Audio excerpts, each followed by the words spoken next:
90 का दशक, बिहार का जहानाबाद, सेनारी गांव।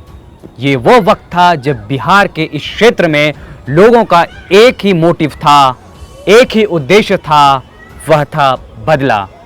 कहने को तो दिन भर कहते थे, लेते भी थे भूमिहारों और भूमिहीनों के बीच। पहला वर्ग सारी जमीनों पर कब्जा जमाए हुए था। इनका कहना था कि हमने सब खरीदा है, बाप दादा की मिल्कियत है। दूसरे वर्ग का कहना था कि सब छीना हुआ है, धोखे से, जबरदस्ती से, लोगों को मूर्ख बनाकर।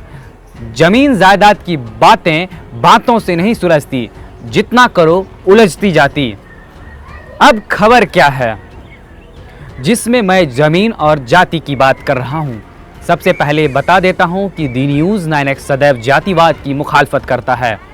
अब जानते हैं पूरा मामला क्या है। 21 मई को पटना हाई कोर्ट ने बिहार के जहानाबाद में हुए नरसंहार मामले में निचली अदालत के फैसले को रद्द कर दिया।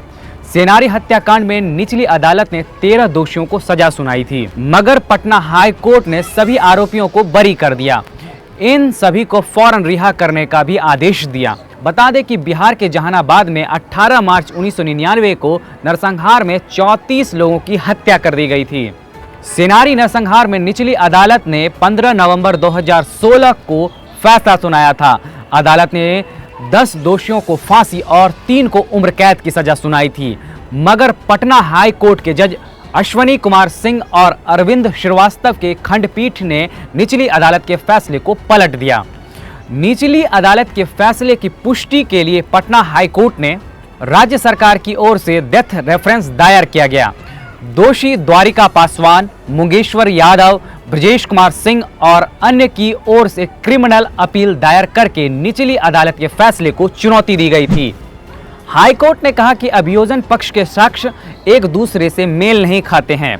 आरोपियों की पहचान सही रूप से नहीं हो पाई, पुलिस की जांच भी सही रूप से नहीं की गई।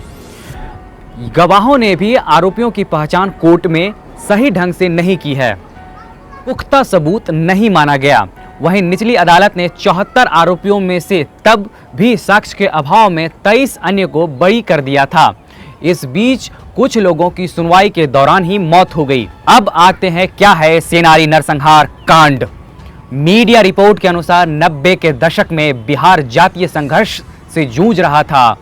सवर्ण और दलित जातियों में खूनी जंग चल रही थी। जमीन जायदाद को लेकर एक को रणवीर सेना नाम के संगठन का साथ मिला तो दूसरे को माओवादी कम्युनिस्ट सेंटर MCC का। 18 मार्च 1999 की रात को सेनारी गांव में 500 से 600 लोगों ने पूरे गांव को चारों ओर से घेर लिया। घरों से खींच कर मर्दों को बाहर निकाला गया। गांव के बाहर सभी को एक जगह इकट्ठा किया गया। फिर 3 ग्रुप में सभी को बांट दिया गया। फिर लाइन में खड़ा कर बारी बारी से एक एक कर गला काटकर हत्या कर दी गई। 34 लोगों की हत्या हुई थी इस नरसंहार कांड में। बिहार में यूं तो कई और नरसंहार कांड हुए हैं, लेकिन यह नरसंहार सबसे भयावह रहा है। फिलहाल इस खबर में इतना है। अगर आप हमारा यह वीडियो फेसबुक पे देख रहे हैं तो हमारा फेसबुक पेज लाइक करें। अगर आप हमारा यह वीडियो यूट्यूब पर देख रहे हैं तो हमारा यूट्यूब चैनल दी न्यूज़ 9X को सब्सक्राइब करें।